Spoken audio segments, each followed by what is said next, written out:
My 600-pound life patients who almost died from eating too much. Hey guys, welcome back again to our channel Film Takeover, and this time we are showing you the patients from My 600-Pound Life who died from eating too much.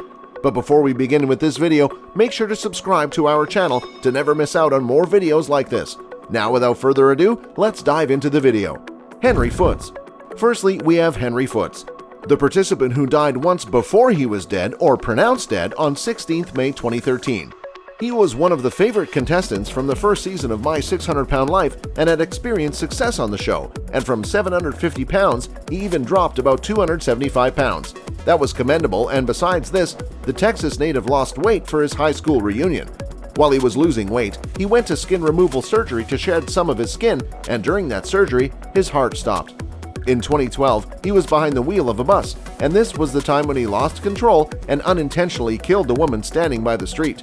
The accident led the sources to speculate that Henry died in that, but that was not the case as the woman standing was dead. Henry lived for yet another year. Next, we have James King. Another participant from My 600-Pound Life show is James King, who died of kidney failure. When James King arrived on the show during the 5th season, he was one of the heaviest participants or contestants ever at an astonishing 791 pounds.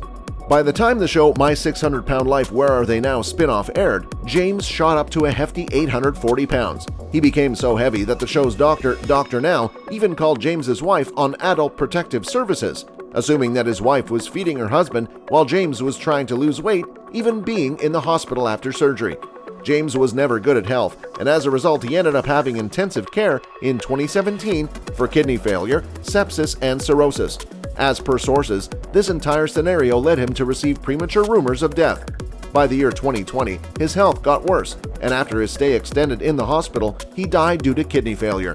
One source also stated that James King went to a septic shock and died weighing about 500 pounds. However, he was proud of himself, and his funeral was held privately as his death arrived during the coronavirus pandemic. James Bonner. Surprisingly, some of the participants from My 600-Pound Life died sadly due to some health complications due to their heavy weight. James Bonner was different and had a darker story. He had a successful experience on the show, My 600-Pound Life, that went from 642 pounds at the beginning of the show to a hefty 324 pounds, and his weight loss journey also continued after the camera stopped rolling down. But losing his weight was not done for him, as he didn't leave even when demons haunted him, and in 2018, he penned a Facebook post and stated that he wanted to thank everyone who showed him love and support throughout his journey. He even realized some other things over some days, and it was the time that he faced his demons head-on. Later, James Bonner was discovered dead in the park in South Carolina, who was the victim of a gunshot wound to the head. He killed himself when he was only 30 years old. Now we have Renee Milliken. Next, we have Renee Milliken, contestant, who was not the official patient in the show of Dr. Now, but she was the one featured on the episode with her son of My 600-Pound Life. Both mother and son, Sean Milliken, were having an unhealthy dynamic because she was eating more calories than what was allowed for her and her son. For a patient like Sean Milliken, who weighed around 1,003 pounds, that was the highest on the show. A relationship was like he was potentially dead. By the episode of Sean in My 600-Pound Life Where Are They Now, Dr. Now was concerned that Renee Milliken's behavior resembled Munchausen syndrome.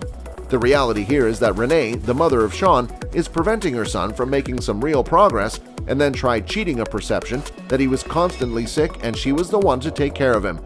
Dr. Now further said that it all started to resemble Munchausen syndrome, where the parents allowed the child to get hurt so that sympathy could be regained, and it was required to be stopped immediately. Further, the assessment of Dr. Now, Renee, led him to tell her that she was killing him. The Munchausen syndrome is a mental illness, and Dr. Now in the show tries hard to do the best he can to keep Renee and her son Sean separated for their health. But Renee died of renal failure while the episode with Sean was filmed, and he got devastated without knowing what to do next because his mom was everything for him. So these were some of the shows, My 600-Pound Life patients who died from eating too much and some health issues. What are your views over the deaths of such patients? Let us know your views in the comment section below. And until the next video, stay tuned and subscribe to our channel to never miss out on more videos like this. See you soon!